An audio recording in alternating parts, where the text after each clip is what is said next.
Welcome to our latest Wandering Walks of Wonder adventure. Today we're headed to Clinton, Oklahoma, and the Oklahoma Route 66 Museum. The Oklahoma Route 66 Museum tells the story of Route 66, that iconic highway that once connected Chicago, Illinois to Santa Monica, California. This museum was founded in 1991 by a group of local residents who were interested in preserving the history of Route 66. The museum's collection includes a variety of artifacts related to Route 66, including photographs, maps, signs, and a bunch of memorabilia. There are also several interactive exhibits that we'll see along the way that tell the history of the Mother Road. Some of the sights we'll see inside the museum include a pretty good collection of vintage cars and trucks that once traveled Route 66. Again, various exhibits and videos that we'll see along the way. We'll visit the world's largest curio cabinet, which is filled with Route 66 memorabilia. Take a look at what a 1950 style diner would have looked like back in the day.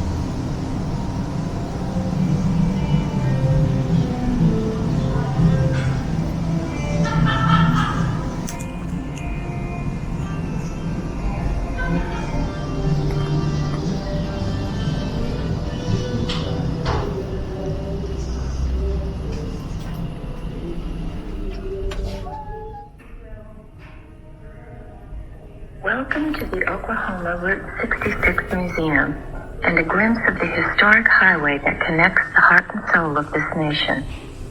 My name is Suzanne Fitzgerald Wallace.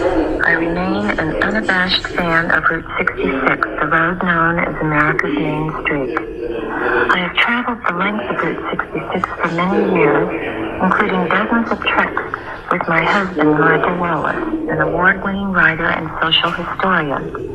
Michael has authored several books, most notably Route 66, The Mother Road, a work now considered the Bible for most true road warriors. Through the years, we have also narrated several films and videos about Route 66 and have led tours up and down the remaining portions of the highway. As Michael says in his book, nowhere is Route 66 more at home than in Oklahoma.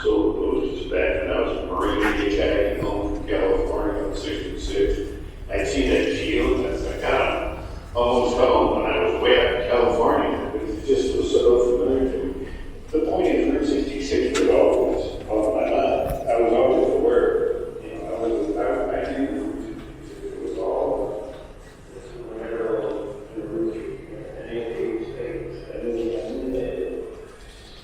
So, Route 66 did not just suddenly appear overnight. It took many years of planning, cajoling, and sometimes heated debate to create this highway that spans 2/3 of the continent through 8 states, several major cities, and 3 time zones. Americans were anxious to get better roads, and that desire developed into a full-fledged movement during the first 2 decades of the 20th century. As the 20s roared, automobiles became affordable thanks to mass production. But while everyday folks took to existing roads in their new cars, it became apparent that there was a need for a highway system to link the country.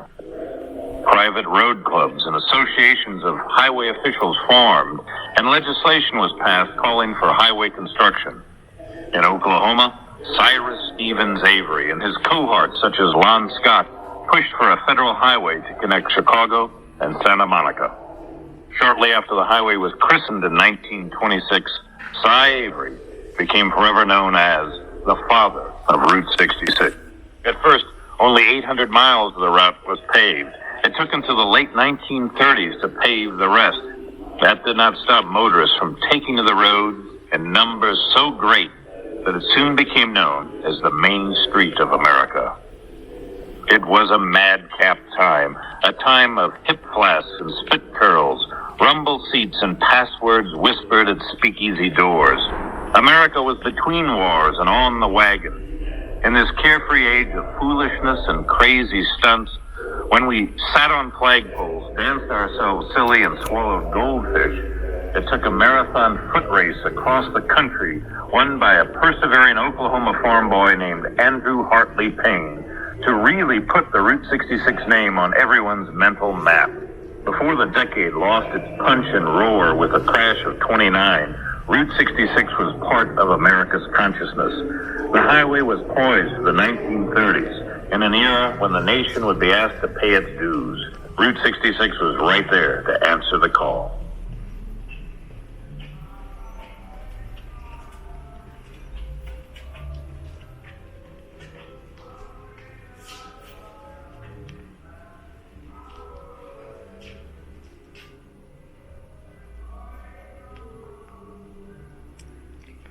Route 66 has endured several incarnations, including the bittersweet 1930s, when the nation's economy cracked and the rain stopped, bringing drought and destruction to America's heartland.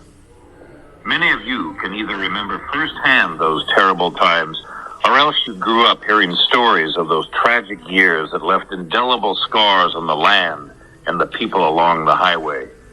Banks failed, bandits roamed the countryside, makeshift settlements dubbed Hoovervilles sprouted across the land. Despite the fact that some cities sported Art Deco palaces and stayed well lubricated thanks to flowing oil wells, large parts of Oklahoma, Texas, Kansas, and other states looked like moonscape after huge dark clouds of dust swept across fields and towns. The highway became a mirror held up to the nation, and some Americans didn't like what they saw. A great migration resulted. Tens of thousands of Okies, Arkies, tenant farmers, disenfranchised workers, vagabonds, and migrants turned to the highway. They fled the tenant farm system, the choking dust and the desolation. They packed up and headed west to rebuild shattered dreams and start new lives in California. Route 66 became a road of safe passage to the promised land. This is when Woody Guthrie crafted his most poignant ballads, and John Steinbeck gave the highway yet another name, the Mother Road, in his immortal novel, The Grapes of Wrath. Steinbeck wrote, "Highway 66 is the main migrant road. 66, the long concrete path across the country, waving gently up and down on the map from the Mississippi to Bakersfield, over the red lands and the gray lands, twisting up into the mountains, crossing the divide, and down to the bright and terrible desert, and across the desert to the mountains again, and into the rich California valleys. 66 is the path of a people in flight, refugees from the dust and shrinking land, from the thunder of tractors and shrinking ownership, from the desert's slow northward invasion, from the twisting winds that howl up out of Texas, from the floods that bring no richness to the land and steal what richness is there. From all of these, the people are in flight, and they come into 66 from the tributary side roads, from the wagon tracks and the rutted country roads. 66 is the Mother Road, the road of flight. When those Dust Bowl pilgrims reached the steep mountain grades in Arizona and looked down at the Colorado River and beyond at the golden land called California, they became euphoric. They were a lost tribe and almost smelled the sweet orange blossoms, the sea air, and the fertile soil waiting just ahead.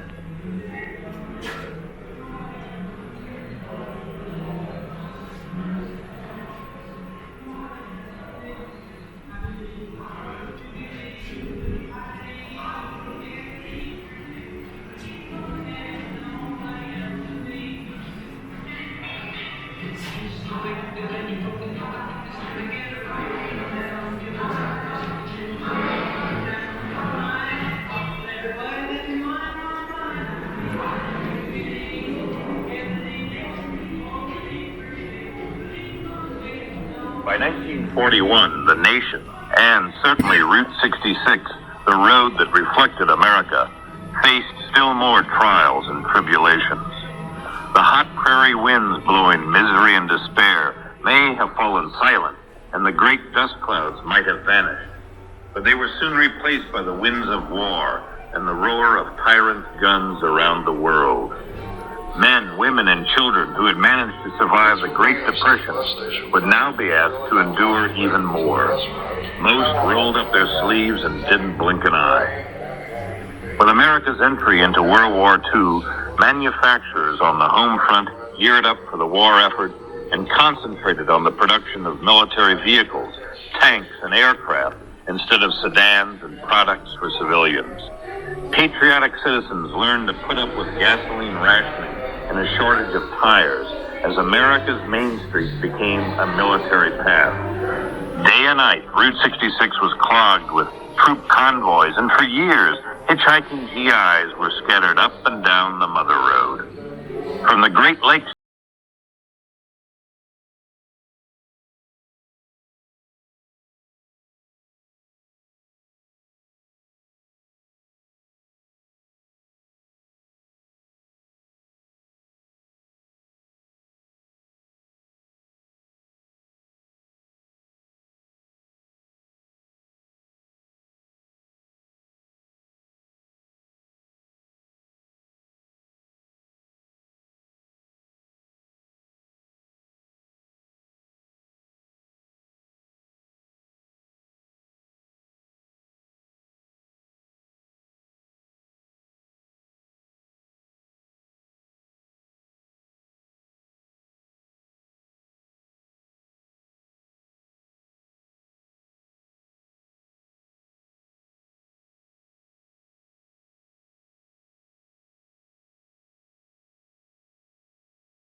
tires they had just then escaped and broke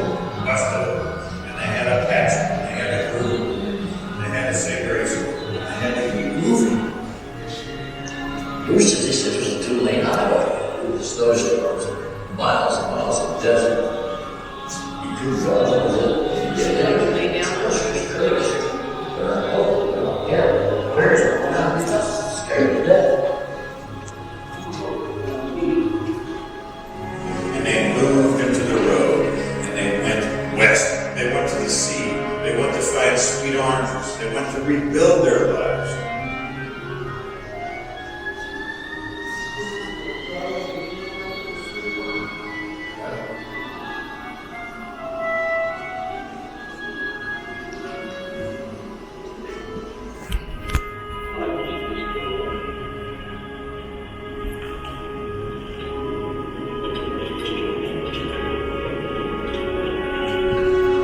These little people, these little boys and girls grew up. Now they're in their 50s and in their 60s and some in their 70s, and they're all